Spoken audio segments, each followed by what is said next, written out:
Bengali story telling channel থেকে আমি শুভ্রা শ্রোতা বন্ধুদের সকলকে আমার নমস্কার। আজকে আমি বনফুলের লেখা একটি গল্প নিয়ে হাজির হয়েছি। গল্পের নাম মিস্টার মুখার্জি। আশা করি সকলের ভালো লাগবে। মিস্টার মুখার্জি কবে যে আমাদের আড্ডায় এসে জুটেছিল তা মনে নেই। এটুকু মনে আছে, স্বর্গীয় মধুমামা একদিন তাকে আমাদের আড্ডায় নিয়ে আসেন। তারপর থেকে মাঝে মাঝে তিনি ধূমকেতুর মতো আমাদের আড্ডায় আসেন যান। তার ঘনিষ্ঠ পরিচয় অবশ্য আমরা কেউ জানি না। লোকটার বিশেষত্ব আছে। তার কথাবার্তা শুনলে মনে হবে যেন সমস্ত দুনিয়াখানা তার হাতের মুঠোর মধ্যে রয়েছে। ইচ্ছে করলে তিনি সেটা গুঁড়ো করে ফেলতে পারেন, ফেলে দিতে পারেন, পকেটেও পুড়তে পারেন। সম্প্রতি লুপ ছিলেন। তোমরা দাঁড়িয়ে দেখো, প্রায় তিনি তুড়ি মেরে বলে থাকেন, সব আমি থোড়াই কেয়ার করি, বুঝলেন? বুঝতো সকলেই। মুখার্জি যে একজন উঁচু দরের মিথ্যেবাদী এ বিষয়ে আমাদের মধ্যে মতদ্বৈধ ছিল না। কিন্তু আমরা কেউ কোনো দিন মুখার্জির কথার প্রতিবাদ করিনি, কারণ তার মিথ্যে কথাগুলো শুনতে বেশ লাগত।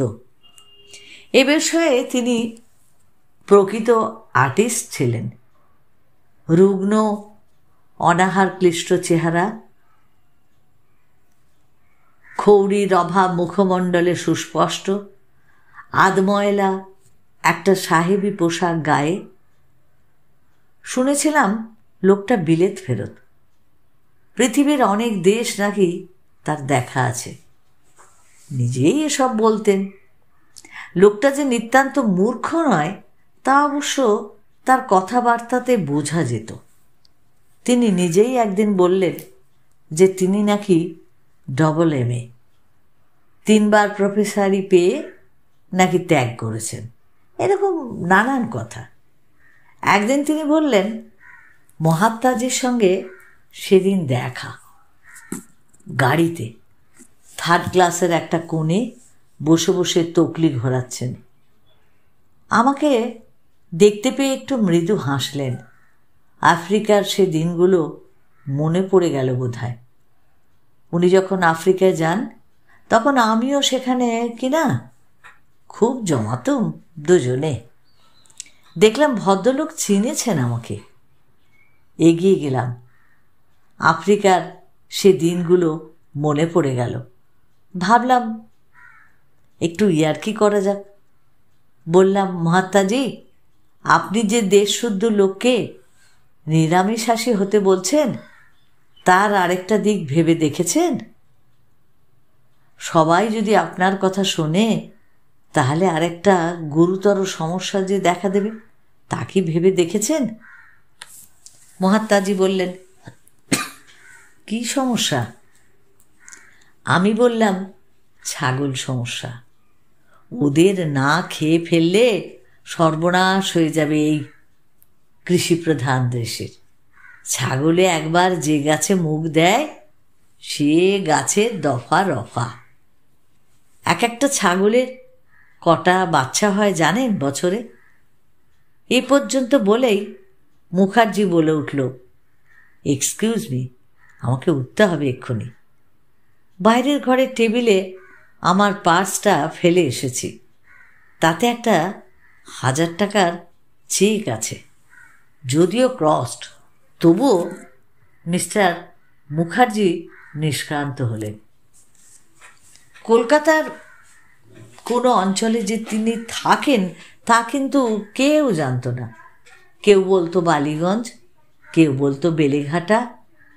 ভবেশ, পানু প্রভৃতি দৃঢ় বিশ্বাস বউবাজার অঞ্চলেই বোধহয় থাকেন তিনি। একদিন তাকে সসংকোচে জিজ্ঞাসাও করেছিলাম, আপনার বাসাটা কোনখানে মিস্টার মুখার্জি? হেসে তিনি আমার পিঠ চাপড়িয়ে বললেন, মঙ্গল গ্রহে এখনো জমি কিনে উঠতে পারিনি। এই পুরনো পৃথিবীতেই এখনো বাস করতে হচ্ছে। এই যা দুঃখ।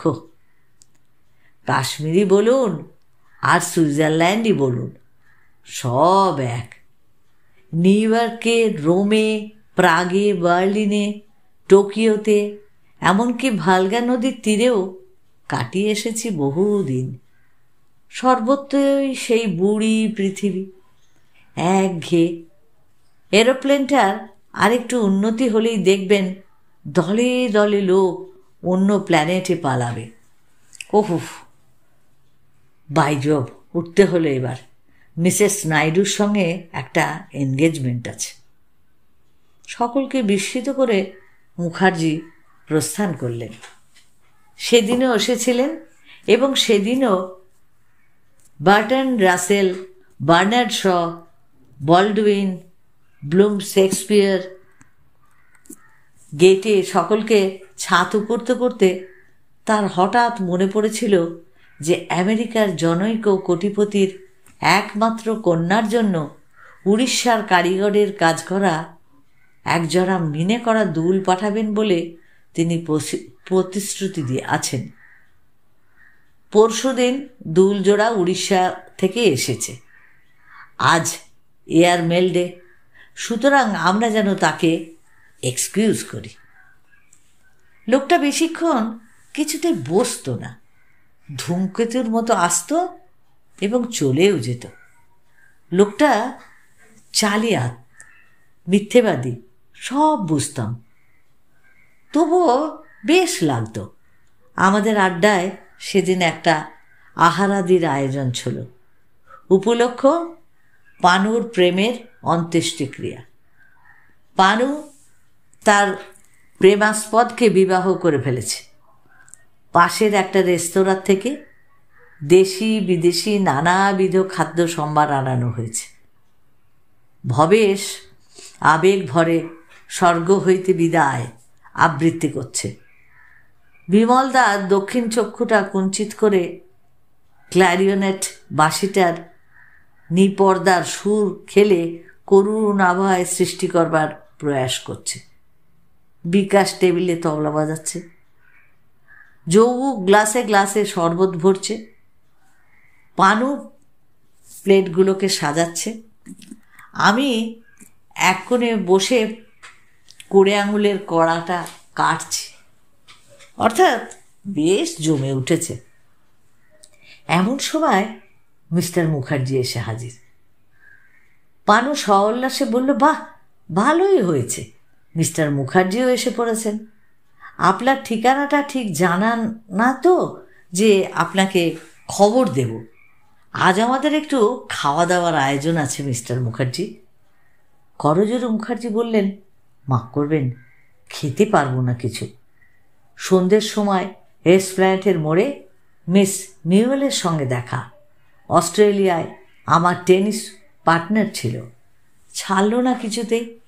ফিপ্রোতে ঢুকে গিলতে হলো ওর সঙ্গে বসে। ফিপ্রোতে অনেক দিন ঢুকিনি। ভয়ঙ্কর ডিটোরিয়েট করেছে কিন্তু আজকাল। মিস মিউলের পাল্লায় পড়ে অনেকগুলো টাকাও বেরিয়ে গেল। কি আর করি, অনেক দিন পরে দেখা। তাছাড়া মেয়েটার সম্বন্ধে আমার একটা সফট কর্নারও ছিল সেকালে। ভবেশ বলল, আরে তবু তো খান কিছু, অন্তত এক গ্লাস শরবত। খেতাম, শরবত কেন, আরও অনেক কিছুই খেতাম, কিন্তু মিস্টার আচারিয়ার ওখানে আমার আবার আজ নেমন্তন্ন যে। জাপান ও এশিয়াটিক সেপ্টিপিন কোম্পানি একটা ফ্লোট করবে নাকি, তারই একজন পান্ডা হবার জন্য আমাকে পিড়াপিড়ি করছে আচারিয়া। যত সব ফ্যাসাদ জোটে আমার ঘাড়ে। আমি আইডিয়ালিস্টিক মানুষ, না বলতে পারি না চট করে। আচ্ছা উঠি এবার, এক্সকিউজ মি। মুখার্জি চলে গেলেন। সেদিন আড্ডা ভাঙতে অনেক রাত হয়ে গেল। রাত্রি প্রায় 11টা। ট্রাম নেই, পদব্রজেই বাড়ি ফিরছি। একটু দূরে একটা অন্ধকার গলির মোড়ে মনে হলো একটা লোক হাতে ঝোলানো একটা ব্যাগ নিয়ে মদ নামান্ত মোদক ফিরি করছে। কাছে গিয়ে দেখি মিস্টার মুখার্জি ডান হাতে একটা প্যাকেট ধরে চাই, মদনান্ত মোদক বলে মাঝে মাঝে হাঁক দিচ্ছেন। আমাকে দেখে তিনি কিছুটা অপ্রস্তুত কিন্তু হলেন না, সপ্রতিভভাবেই হাঁক দিলেন। বললেন, জিনিসটা ভালো, আমি নিজে উপকার পেয়েছি বলে সাধারণ 5 জনের উপকারের জন্য এই ব্রত গ্রহণ করেছি। হজমির এমন ওষুধ আর হয় না, দেখবেন একটু খেয়ে। আমি না নির্বাক হয়ে গেছিলাম। আমার চমক ভাঙল যখন মিস্টার মুখার্জি তার ডান হাত দিয়ে সহসা আমার হাত দুটো চেপে ধরে বললেন, একটা অনুরোধ, এই কথাটা যেন বলবেন না কাউকে। সবাই হয়তো জিনিসটা ঠিক বুঝবে না, ভাববে হয়তো অভাবে পড়েই। বহুদিন কাটিয়েছি, মিস্টার মুখার্জিকে কিন্তু আর দেখিনি, আর আমাদের আড্ডায় তিনি আর কোনোদিন আসেন উনি। এই সুন্দর মজার গল্পটা শ্রোতা বন্ধুদের ভালো লাগে থাকলে অবশ্যই লাইক করে প্রিয়জনকে শেয়ার করে দিও। আর যারা নতুন এখনও আমাকে সাবস্ক্রাইব করোনি, প্লিজ সাবস্ক্রাইব করে আমাকে পথ চলতে সাহায্য করো। সকলে ভালো থেকো, অপেক্ষায় থেকো আমার পরবর্তী গল্পের জন্য।